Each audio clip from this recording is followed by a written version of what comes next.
आप सभी का स्वागत है योग और स्वास्थ्य पर आधारित हमारे इस बेहद खास कार्यक्रम स्वस्थ विचार में। मैं हूं आपके साथ आपका साथी विकास। दर्शकों, स्वस्थ विचार कार्यक्रम में हम रोजाना कुछ बेहतर लेकर आने का प्रयास करते हैं, कुछ ऐसे नुस्खे लेकर आते हैं जो आपके रोजमर्रा के जीवन को एक नई दिशा और दशा जिसकी परिवर्तित हो सके, नई दिशा आपको दिखा सके हम। क्योंकि आज के इस दौर में हर जगह चुनौतियां ही चुनौतियां हैं, कुछ शारीरिक रूप से, कुछ मानसिक रूप से, कुछ बीमारियों के रूप में और कुछ काम के रूप में। तो इसीलिए इन सभी चुनौतियों को, चूंकि हम मनुष्य हैं, तो इन सभी चुनौतियों को स्वीकार करना होगा और उसके चलते हमें अपने आप को स्वस्थ भी रखना है। क्योंकि अगर हमने अपने आप को स्वस्थ रखा तभी हम हर तरीके की चुनौतियों का डटकर सामना कर पाएंगे और उसमें सफल हो पाएंगे। लेकिन ये होगा तब जब हम स्वयं में जागरूक होंगे, जब हमारी चेतना जागृत होगी और सबसे बड़ी बात कि हमें सारी जानकारी होगी हमें क्या करना चाहिए, किस तरीके से हमारे नियम होने चाहिए। उन सभी विषयों पर हम इस कार्यक्रम में चर्चा करते हैं और इन सभी विषयों पे हमें मार्गदर्शन मिलता है जाने माने असाध्य रोग निवारक गायत्री सिद्ध पंडित श्री लक्ष्मण दास रतन भारद्वाज जी का। तो चलिए सबसे पहले गुरु जी का स्वागत करते हैं और कार्यक्रम की शुरुआत करते हैं। गुरु जी, आपका स्वागत है। नमस्कार। नमस्कार। ये कार्यक्रम आप सभी के लिए हम लेकर आए हैं और हम चाहते हैं कि आप इस कार्यक्रम का हिस्सा बने। यदि आपके साथ किसी भी तरह का रोग है, शारीरिक कष्ट है, तो आप इस कार्यक्रम में सीधे जुड़ सकते हैं, हमें कॉल कर सकते हैं या व्हाट्सएप के जरिए मैसेज भेज सकते हैं। व्हाट्सएप मैसेज में आपको लिखना है अपना नाम, उम्र, कहां से बात कर रहे हैं वो स्थान और पूरा सवाल, ताकि आपका सवाल भी लिया जा सके, आपको मार्गदर्शन भी आसानी से प्राप्त हो सके। तो चलिए शुरू करते हैं आज के मुख्य विषय पर चर्चा। लेकिन इससे पहले कि कार्यक्रम को हम आगे बढ़ाएं, आप सभी से अनुरोध है कि जब भी आप इस कार्यक्रम को देखने बैठे तो कॉपी और पेन भी साथ में जरूर लेकर बैठा करें। नुस्खे उपचारों को आप लिख जरूर लिया करें ताकि भविष्य में कभी भी आवश्यकता हो तो आप नुस्खे उपचारों का प्रयोग करके अपने विकारों को जड़ से दूर कर सके। तो चलिए शुरू करते हैं आज के मुख्य विषय पर चर्चा। गुरु जी, आज के इस अंक में हम बात कर रहे हैं जॉइंट पेन की, यानी जोड़ों के दर्द की। जहां जहां भी शरीर में जोड़ होते हैं, यानी दो हड्डी जहां मिल रही होती है, जहां से फोल्ड होती है, वहां पे अक्सर दर्द होना ये एक आज के इस टाइम पर आम बात हो गई है। पहले के समय में बुजुर्गवार व्यक्तियों को ज्यादा ये समस्या आती थी, लेकिन आजकल तो देखा जा रहा है युवा वर्ग में भी भरमार है जोड़ों के दर्द की। क्या मानते हैं आप इसके पीछे कारण? देखिए, आजकल प्रथा खाने पीने की गलत हो गई। अच्छा, समय गलत हो गया है। आप जमीन पे बैठ के खाना खाते थे, आपको कोई रोग नहीं होता था। अच्छा, ऐसा भी होता है? खड़े खड़े खाना खाने से, खड़े खड़े पानी पीने से वो सीधा पांव की तरफ निकल जाता है। अच्छा। अब वो पानी वापस नहीं आता ठीक, उसको सर्कुलेशन नहीं मिलता जो उसको चाहिए था। अब इसके साथ नजला चलता है, नजला उसके साथ जाके और जाम लगाता है।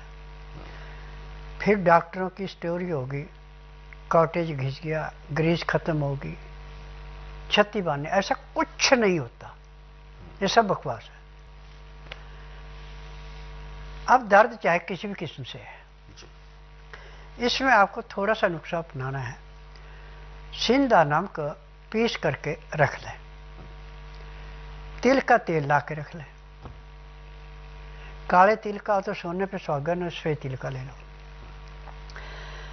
तिल का तेल जब गर्म हो जाए, जैसे आपने 50 ग्राम तेल डाला, अब वो गर्म हो गया, अच्छा, तो उसमें 100 ग्राम आपने सिंधा नमक पीसा हुआ मिलाना, उसको भूनना तेल के अंदर अच्छी तरह। भूनने के बाद थोड़ा रंग बदल जाएगा उसका, फिर नीचे उतार लें। 50 ग्राम की जगह चाहे 200 ग्राम भी तेल डाल दें आप, उससे नुकसान कोई नहीं है, परंतु अच्छी तरह भूना जाता है 50 ग्राम में। उसके बाद 150 ग्राम तेल और फिर डाल के उबालें उसको। जब उसमें अच्छी तरह उबाली आ जाए तो उसको नीचे उतार लें। अब उस तेल को छान करके आप किसी भी कांच की बोतल में जो लाल रंग की बोतलें होती हैं उसके अंदर डालकर धूप में रख दें। अब जितना का आपको तेल चाहिए, 30 ग्राम, 40 ग्राम, 50 ग्राम, उतना तेल ले करके उसकी मालिश 1 घंटा करें जहाँ पे आपको सूजन थी।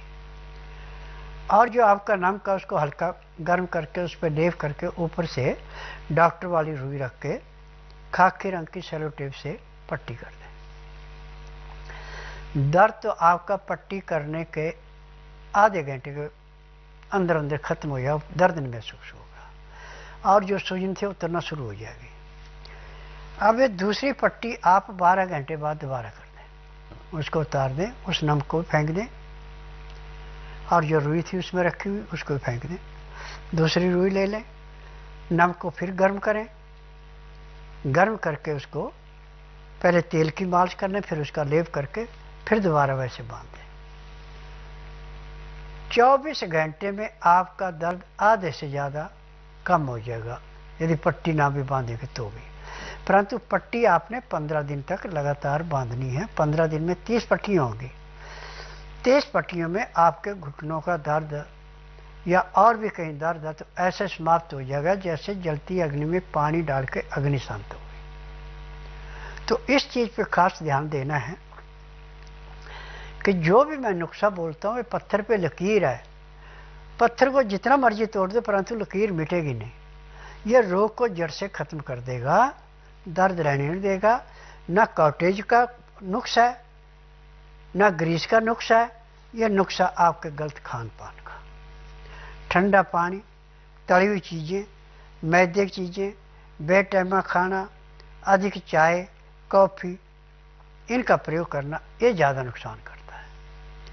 और बैठ के खाना सीख जाएं और खाना खाते समय 2 गिलास गर्म पानी, लहसुन, प्याज, अदरक का रस मिला के यदि आप पीते हैं तो आपको ज़िंदगी में कोई रोग होगा ही नहीं, ना किसी डॉक्टर हकीम के पास जाना पड़ेगा।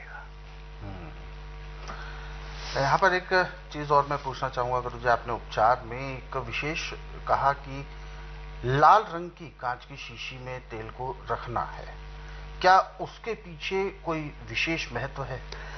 देखिए, सूर्य की 7 रंग की किरणें हैं जी, 7 के प्रभाव अलग अलग है। जो लाल रंग की बोतलें होती हैं इनके अंदर रेड किरणें अंदर जाएंगी तो खून का जो हमारा दौरा तेजी से चलता है उस चीज़ को चूस देता है और जैसे डॉक्टर इंजेक्शन लगा के किसी आंख को सुन करते उसे सुन कर देता है। जहाँ पे दर्द था उसको महसूस ही नहीं होने देता और गर्मी की वजह से जो वहाँ पे जाम था वो खुल जाता है। अच्छा, यह है, ये इसके पीछे कारण है, क्योंकि बहुत सारे उपचारों में आपने तेलों को रखने के लिए विभिन्न रंग का, जैसे बहुत सारे में आप कुछ उपचारों में आपने नीले रंग के शीशे में बताया था कि नीले रंग के शीशे में भी रखना होता है। नीला रंग का जो प्रभाव है वो जहर को खत्म करने के लिए। अच्छा, बालों को झड़ने से रोकने के लिए है। अच्छा, आंखों की ज्योति को बढ़ाने के लिए है और दाद, चमड़, अग्जिमा को खत्म करने के लिए। यानी रंगों का भी अपना एक महत्व होता हाँ। है। यानी ये पूरी एक जो प्रक्रिया है, जो प्रोसेस है, चाहे कोई भी दवाई है, चाहे तेल है, चाहे औषधियां हैं, इसकी एक प्रक्रिया होती है। ये नहीं कि जड़ी बूटी लाए, पीसा, पाउडर बनाया और दे दिया, इतना नहीं, इसके अलावा भी पूरी प्रक्रिया होती है। तो यही मैं जानना भी चाहूंगा, ऐसी क्या विशेषता है कि वही दवाई, वही कंपोनेंट्स जितने भी होते हैं, कंपोजिशंस जितने भी हैं, अन्य जगह पर वो रोगी को उतने इफेक्ट नहीं करते, इतना उसमें असर नहीं दिखाते, लेकिन स्वस्थ विचार आश्रम से अगर वो वही कंपोजिशन ले रहा है, वही जड़ी बूटी है, वही सब चीजें हैं, लेकिन उससे उसको असर मिल रहा है, इसके पीछे क्या कारण है? देखिए, यहाँ पे 3 चीजों पे विशेष ध्यान दिया जाता है। एक तो जो मैं माँ गायत्री की तपस्या कर रहा हूँ, भोलेनाथ की तपस्या कर रहा हूँ, हवन करता हूँ, उसका प्रभाव पड़ता है। दूसरे, जड़ी बूटियों के अंदर गुण और नक्षत्र के हिसाब से मैं जड़ी बूटियाँ निकालता हूँ और मैं पूरी ईमानदारी से काम करता हूँ, पैसे लूटने के लिए नहीं काम करता। मैं रोगी के रोग के निवारण के लिए काम करता हूँ और आज मैंने पूरे संसार से एक निवेदन किया है कि जिस रोग का उपचार कहीं नहीं, उसका उपचार मेरे पास है। जहाँ पे एलोपैथिक, आयुर्वेद, होम्योपैथिक, नेचुरल का हाथ खड़े कर दें, वहाँ से मेरा इलाज शुरू होता है। और जिस दिन रोगी आता है उसी दिन उसको 15 से 20% आराम तो परमानेंट मिल जाता है। 15 दिन की दवाई का वजन 15 किलो से 20 किलो के बीच का होता है। दवाई नियम से खाता है, परहेज करता है, तो 50 से 60% आराम मिलता है। 1 महीने में रोग समाप्त होता है, दवाइयाँ बंद होती है। मेरे आश्रम की दवाई सारी उम्र नहीं खानी पड़ती, केवल उतने दिन खानी जितने दिन रोग समाप्त होकर दवाइयाँ बंद हो गई। आपने बताया गुरुजी कि हवन भी करते हैं, साधना भी करते हैं, तो ये हवन, ये यज्ञ, ये साधनाएं, ये आपके व्यक्तिगत के लिए है या इसके पीछे दवाइयों का भी कोई महत्व है? दवाइयों का महत्व सबसे ज्यादा है। अच्छा। जब भगवान का आशीर्वाद दवाइयों के अंदर चला जाता है, उसकी 10 गुना ताकत और बढ़ जाती है। ये है।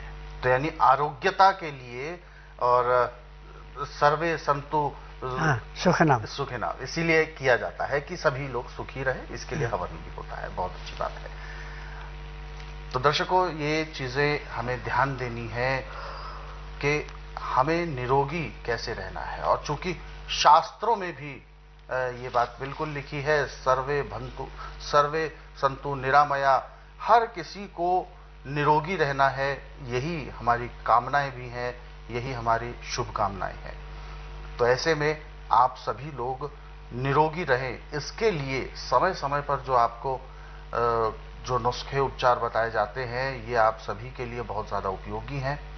इनको आप नोट ज़रूर किया करें, क्योंकि जैसा कि अभी जो उपचार बताया है, ये उपचार इतना महत्वपूर्ण है कि अगर आपने इसको घर में तैयार कर लिया, कभी भी घर में किसी भी व्यक्ति के जोड़ों में कोई भी दर्द उत्पन्न हो, तो आप इस उपचार करके उसको ठीक कर सकते हैं। हालांकि इसमें 2 चीजें हैं कि अगर आपने सही समय पर शुरुआती दौर में अगर उपचार कर लिया तो आपको बिल्कुल तुरंत लाभ मिल जाएगा, परंतु आपने सही समय पर ध्यान नहीं दिया और लापरवाही की या नजरअंदाज किया और थोड़ा सा समय व्यतीत कर दिया, तो वह सामान्य दर्द एक भयंकर रोग का रूप ले लेता है। उसके बाद फिर इस तरीके के घरेलू नुस्खे उतनी जल्दी असर नहीं कर पाते हैं जितने की आवश्यकता होती है कि वो रोग को खत्म करें।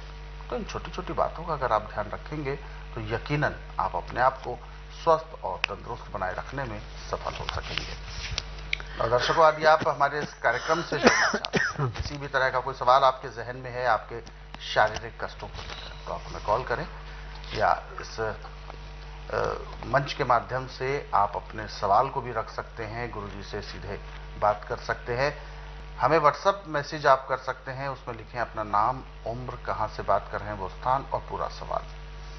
तो चलिए आगे बढ़ते हैं और जो व्हाट्सएप हमें दर्शकों ने भेजे हुए हैं उनको जरूर हम इस कार्यक्रम में शामिल करेंगे। और पहला व्हाट्सएप मैसेज हम यहां पर ले रहे हैं।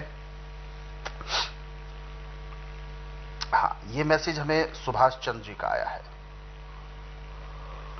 दिल्ली से ही बात कर रहे हैं और इन्होंने सवाल में लिखा है, गुरुजी प्रणाम, इनका बेटा लंबे समय से सिजोफर्निया ओसीडी एक मानसिक रोग है जिससे पीड़ित है और कई जगह से उपचार करा लिया है लेकिन कोई लाभ नहीं मिल रहा। अब जैसे जैसे उसकी उम्र बढ़ती जा रही है वैसे वैसे तकलीफ भी डबल हो रही है। देखिए, मैंने पूरे संसार से एक निवेदन किया है, चाहे एलोपैथिक है, चाहे आयुर्वेद है, यूनानी, होम्योपैथी, नेचुरल्स का, इनकी थ्योरियाँ हैं, इनके प्रैक्टिकल नहीं है। और जो फार्मेसी से दवाइयाँ मिलती हैं उनमें दवाइयों में लिखा कि इस रोग की ये दवाई है, वो दे के अपनी जिम्मेदारी पूरी कर रहे हैं। उनको इस बात से कोई मतलब नहीं है कि रोगी को लाभ है या नहीं है, परंतु मेरा एकमात्र आश्रम ऐसा है कि इसमें लाभ ही लाभ है, नुकसान कोई नहीं है। और मेरी अपनी फार्मेसी, उसमें दवाइयाँ बनती हैं, मैं किसी बनी बनाई दवाई नहीं बेचता और ना रोगी से टेस्ट रिपोर्ट मांगता हूँ, ना उससे हिस्ट्री पूछता हूँ बीमारी क्या है। और मुझे 10,000 जड़ी बूटी की पहचान है जिनसे मैं दवाइयाँ बनाता हूँ। मेरी दवाइयाँ रजिस्टर्ड है, पेटेंट है, इनका साइड इफेक्ट कोई नहीं है। मेरा नियम है कि बुधवार की मैं छुट्टी रखता हूँ, गुरुवार से लेकर मंगलवार तक नाड़ी परीक्षण करता हूँ। नाड़ी परीक्षण में पैर के तलुए से सिर के बाल तक की MRI, CT scan, x-ray, ultrasound, ECG, sonography सब कुछ 5 सेकंड में हो जाती है। फिर उसके बाद दवाइयाँ खाने की हैं, दवाइयाँ पीने की हैं, मालिश करने के तेल है, आँख में, नाक में, कान में डालने की दवाइयाँ, दांत मंजन है, यानी कोई भी रोग है सबकी दवाई मेरे पास है। जिसका संसार में कहीं इलाज नहीं उसका मेरे पास है। और जिस दिन रोगी आता है उसी दिन 10% से लेकर 20% तक तो परमानेंट आराम मिल जाता है। 15 दिन के दवाई का वजन होता है 15 किलो से 20 किलो के बीच का। दवाई नियम से खाते, परहेज करते 50 से 60% आराम मिल जाता है।